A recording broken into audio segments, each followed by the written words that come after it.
Zanima me, če veste, kaj so to energetske izkaznice.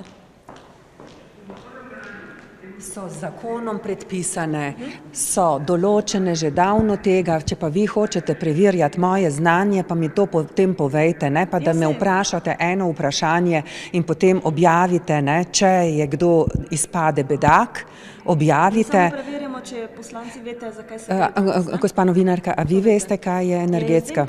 No, pa mi povejte. To je listina, s katero se bo določalo, ali je neka stavba, nepremičnina, stanovanje ali hiša energetsko varčna oziroma koliko je varčna mačna stopnja od A do G, in po tej lestvici se bo nekako določalo, koliko toplote torej porabite recimo za gretje. Je obvezna?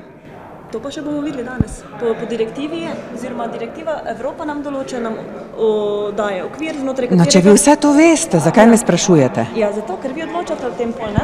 Ni tako. Nismo, samo spreverjamo. Zakaj je ta nesramnost, gospa, povejte mi? Vi mene ne pridete vprašati za celo vrsto stvari, ki jih novinarji tudi napak interpretirate. Vidite, zdaj tega ne snemate. Zaradi tega, ker je vam v škodo.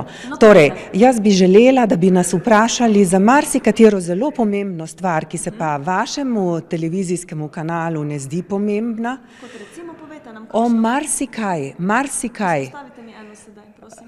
Ne bom izpostavljala, lahko bi pa poudarjala ali pa omenila katero od tega.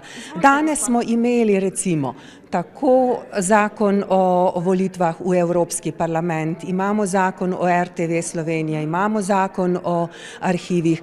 Ste me o tem kaj vprašali? Kaj pomenijo osebni... Jaz delam danes prispevek o energetskih izkaznicah. Poglejte, to je moja tema danes in delam. Jaz vem, da boste zlorabili jaz lahko samo za eno temo danes pač skrbim, ker sem samo eno, ne? Vi se naučite, potem pa greste in preverjate pri poslancih. In bolj, ko je...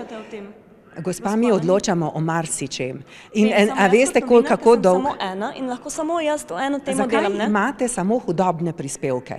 Mi lahko odgovorite samo hudobne. Ne gledate naše oddaje, verjetno, dosti pogosto, ne? Če bi gledali našo oddajo, pa bi videli, da delamo tudi prispevke. Veste, gospa, jaz ne začnem gledati televizijskega programa pred večernimi urami.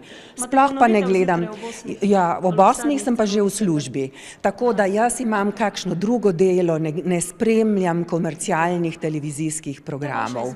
Seveda, jaz po mnenju poslušalcev in poslušalk gledam nacionalni program, torej Radio Slovenija 1 poslušam, gledam televizijo Slovenija 1, Slovenija 2 in Slovenija 3 in se izogibam takim oddajam, ki puščajo slab okus. Hvala lepa.